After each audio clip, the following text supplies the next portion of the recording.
here's what happened. If you want to know what really happened, what has really begun to re-identify your favorite football team as who they're supposed to be, Mike Tomlin went all prehistoric on the process. Good morning to you. Good Tuesday morning. I'm Dejan Kovacevic of DK Pittsburgh Sports, and this is Daily Shot of Steelers. It comes your way bright and early every weekday if you're into hockey and or baseball.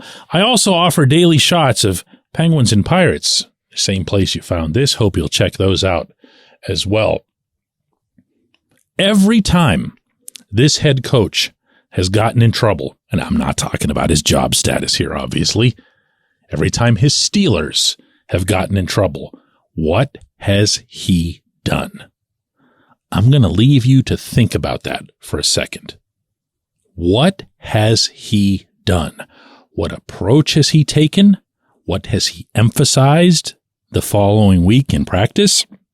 What has he pushed and preached more than anything else? Yeah, get physical. Every single time, it's been the common denominator. He does not pull that fire alarm all the time. If you do that, you risk, running into some deaf ear issues.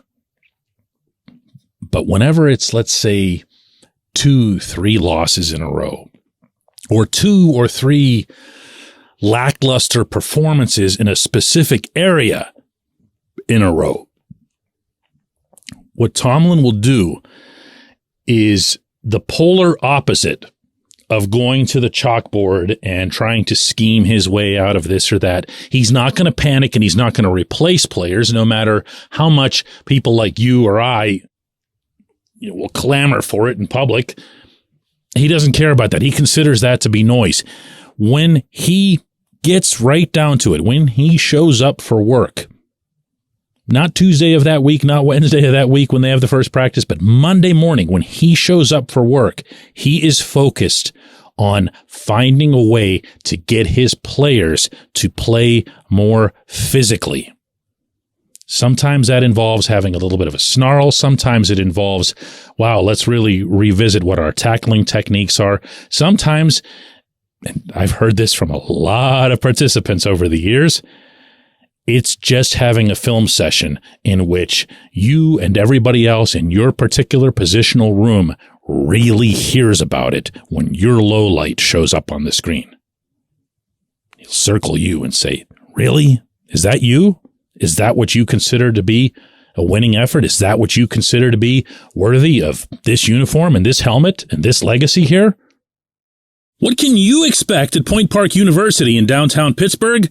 Respect, rigor, relevance. That's the Point Park Pledge. You'll be treated with respect while being challenged and supported academically to graduate with career-ready, relevant skills. Visit pointpark.edu to learn more. It's so raw. It's so crude. But you know what? More often than not, it works. See, here's the funny thing.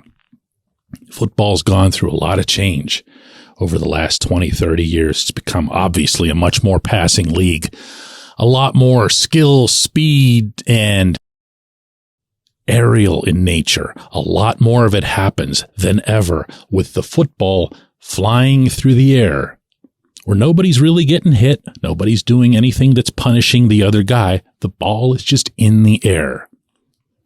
And as such, a lot of the physical stuff has been de-emphasized. It shouldn't be. It shouldn't be. There's a reason that AFC North teams have historically been as competitive as they have within the broader context of the AFC and even the NFL as a whole. It's because they all of these teams, except Cleveland, always throw Cleveland out when you're making these comparisons, are physical. That's not a phony pride thing.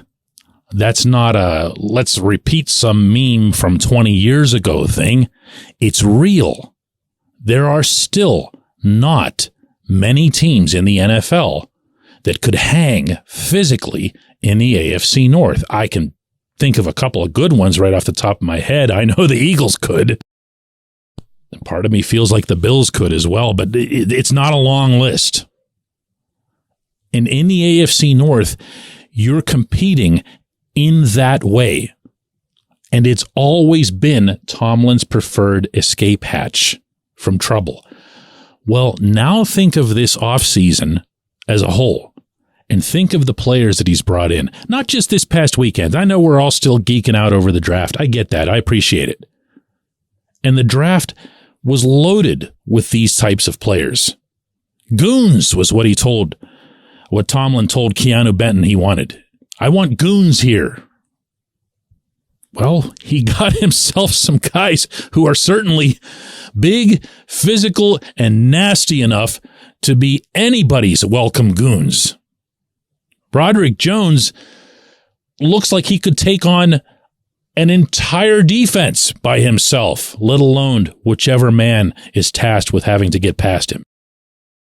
Joey Porter Jr. is a bigger, physical, nasty, trash-talking, somewhat like his dad, long-armed, physical freak of a cornerback.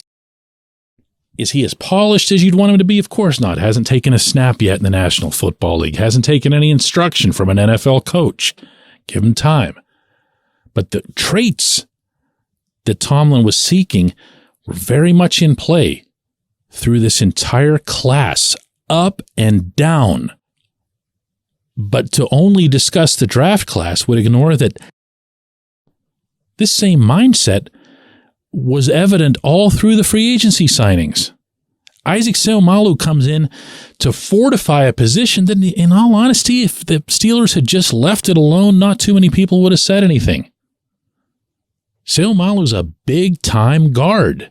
He's coming in to make damn sure that this line can block and have and enjoy a pounding running game with their physical, punishing, pounding, wear the other team's rear ends down running back in Najee Harris. And eat the clock and churn away and tire them out. That's where all of this is heading.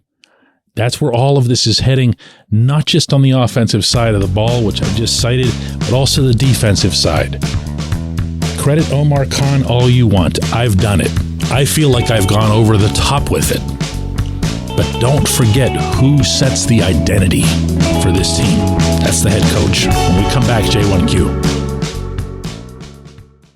This segment of Daily Shot is brought to you by our good friends at Mike's Beer Bar. They're located on Federal Street, directly across from PNC Park. Mike has more than 500 beers on tap, including from more than 50 local breweries. Stop in and say hello. Tell Mike we sent you. Mike's Beer Bar.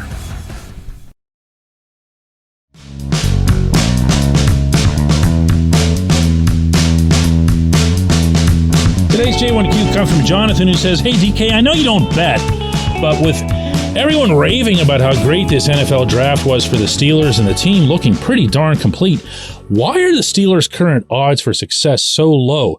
They're in the bottom third of the league for odds to win Super Bowl 58, and they're in company down there with the Panthers and the Patriots and the Raiders. They're predicted last in the AFC North by a lot. What gives? Are the Browns and the others really looking that much better?" Jonathan, the first thing I have to say is you're right. I don't bet, so I haven't looked at any of that stuff. I've never taken any interest in gambling. That's not some pious thing. It's just not, something that I've done.